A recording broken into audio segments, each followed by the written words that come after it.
Step up in this game and laugh at your rapping. You fucked up the game and I'm the proactive. Time to clear it up, all the shit you be flapping. Time to shut it up, no one really gives a crap. And the speed and flow, show my taste is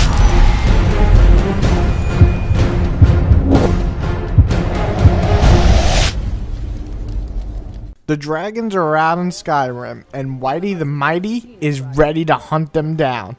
The story of Skyrim actually starts with your execution.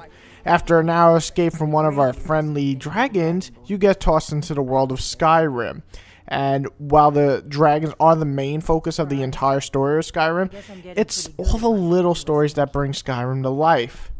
You start off basically learning that you are dragonborn and that you can absorb the souls of these dragons. So throughout the main story, you learn more about that and the history of the dragons and why we must hunt them.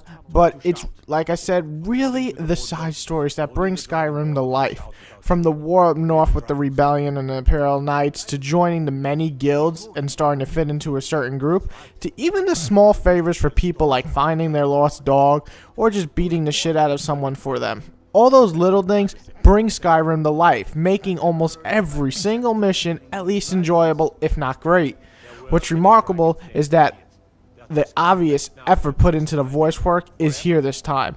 While Fallout 3 already improved upon Oblivion, it's nice to see that Elder Scrolls has some really good voice acting. While Oblivion sounded like it had a cast of maybe 4 people, Skyrim's voices vary from the old to the young to the little children that are annoying. And while some sound a little stereotypical like the assassins and mages, it fits the theme quite well. Overall, a nice improvement over its previous titles. I can't really praise it enough. It's all the small stories that really draw you into this world. And unlike the previous titles, this actually had good voice acting and a decent script to make it that much more enjoyable. While the others, in my opinion, relied on the lore, this one relies on lore, but it has a nice written story to go along with it and back it up. On top of that, the main quest is interesting, and who the fuck does not like hunting dragons? And if you don't, well, you just suck. I fight for my people. Impoverished to pay the debts of an empire too weak to rule them, yet brands them criminals for wanting to rule themselves. I fight so that all the fighting I've already done hasn't been for nothing. I fight because I must.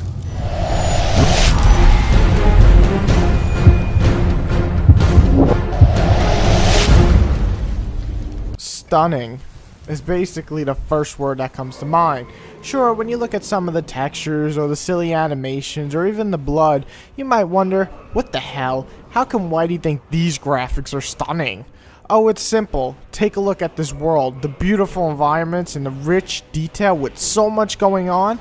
The draw distance is some of the best I've ever seen in an open world game.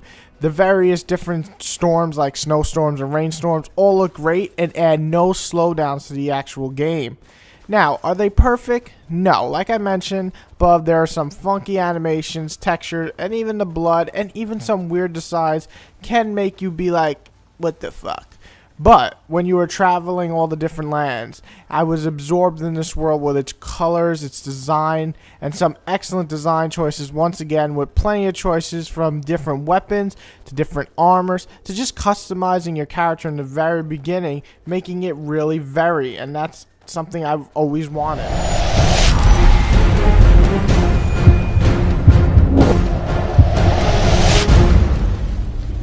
How can I cover everything in Skyrim without making this a 20-minute video? It's almost impossible, but I'll try to add everything that works with the gameplay and what doesn't quite work. First off, let's start off with the basic combat. You'll be able to switch from one-handed or try your luck with a two-handed weapon. You can use swords, maces, and axes, and the same goes for two-handed, but replace them with great swords, warhammers, staffs, and so on. So the basic idea here is to swing away and watch as your enemies fall to their death. While it doesn't feel perfect, it's still somewhat clumsy. It's pretty fun nonetheless, and definitely better than Oblivion's. On top of that, they've added kill moves in which you watch your character stab whatever you are fighting in the head, the stomach, or maybe the chest. Now, you also have magic, which works pretty damn well in this game. I'll get more into the leveling up system in a minute, but for now let's concentrate on the different magics. We have fire, ice, lightning, hell you can summon the dead, you can start healing. Each magic that you're going to get is to basically help you build the kind of mage that you want.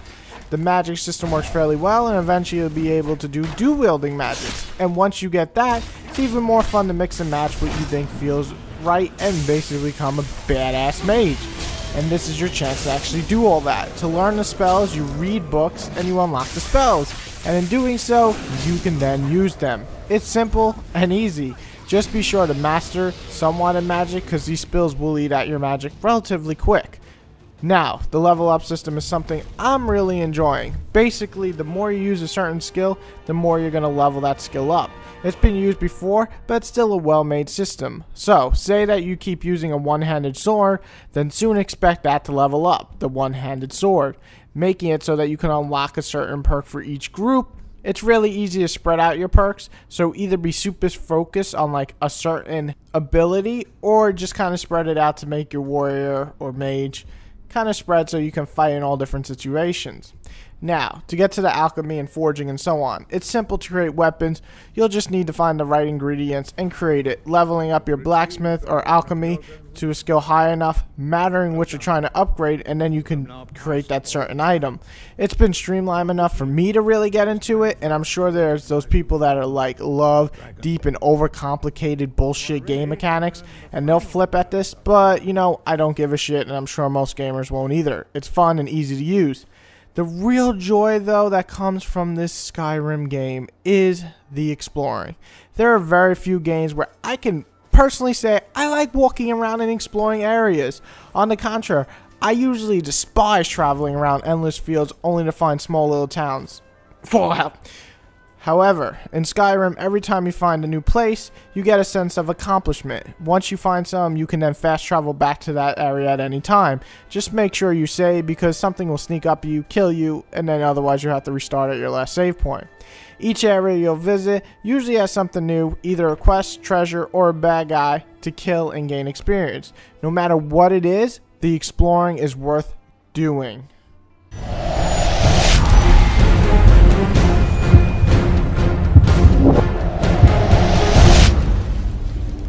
So this is it. Whitey, did you enjoy Skyrim? Did I enjoy Skyrim? In the words of the Nord, I fucking love this motherfucker.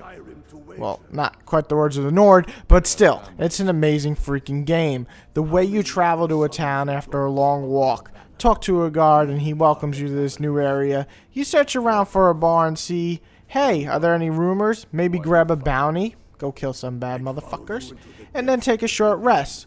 Wake up and head back outside to explore the town, see an item shop, check out the weapons, maybe build something. Hey, maybe you'll even find a guild to join and see if you can have more friends to help you out on this overall quest. But just then, when you're about to get to the guild, a dragon swoops down out of nowhere and begins to attack the people. You slice away at this beast, never quitting. You have people in town running like little bitches, but you have guards in the town coming to your side, fighting this dragon with you. You have your companion on the side shooting arrows while you electrify this beast to death. And when the dragon turns to try to kill you, you jump on its head and you beat it down, and then you kill the mighty dragon with one final blow. And these are the type of experiences that will draw you into Skyrim, and you'll never want to leave.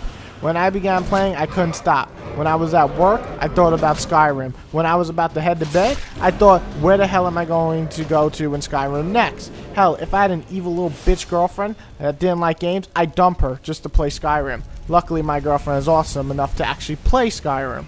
Overall, though, Skyrim is an experience. As I mean, not one gamer should miss. Is it perfect? Oh no, my friend. It has bugs. It has frozen on me 5 times on me. I've had bugs where shards of magic have been stuck in me for hours. Had a glitch where this guy wouldn't even respond to the quest until I walked back into the house. I laugh at some of the animations. They are so bad at times. Sometimes you get jumped by a baddie and die in like 2 hits. And the rage because, well, you didn't save for like the last 30 minutes. But then I look at the good. The experience of traveling around this beautifully made world, taking down a dragon or a giant, watching the twists and turns in both the main story and all the side quests you're given. The vast amount of weapons and armor to collect. The combat, whoa, clumsy at times, is fun, and the finishing baddies off in a gory but satisfying way is amazing. And just the overall feel of the entire game makes you feel like you're living your life in a whole nother world. And well, it's about 300 hours to finish all the side quests and everything. I guess it would be another world to live in. This is why I have so much trouble rating Skyrim at first. Because honestly, it has problems that can easily bring the score down to 9.5 or even a 9. And I can see people giving that score no problem. But I believe, like Infamous 2, or Uncharted 2 and 3, or Halo Reach, or Mass Effect 2, that when a game has so many amazing features that are shown in the game, it overshadows the bad completely. And that's something Skyrim is able to do. While it has problems, none really can affect the amazing scope of this game. So, I award Skyrim a 10 out of motherfucking 10, making it 3 10 out of 10 games this year so far for me. God fucking damn it, you fanboys can fight back and forth which is better, but as gamers, I'm speaking for gamers right now who love video games, all I gotta say is this is the best year of gaming in a long ass time. Definitely the best this gen without fucking doubt. And we got Zelda this Sunday. Fuck man, buckle up guys, this is gonna be a crazy ass fight for the game of the year. But even with all that fighting, whatever's better, Uncharted, Skyrim, Infamous, Batman, whatever you like the most, just remember, this is the fucking excellent year of gaming. So enjoy it all before fighting. Enjoy it. Enjoy this fucking great year. 10 out of 10, baby.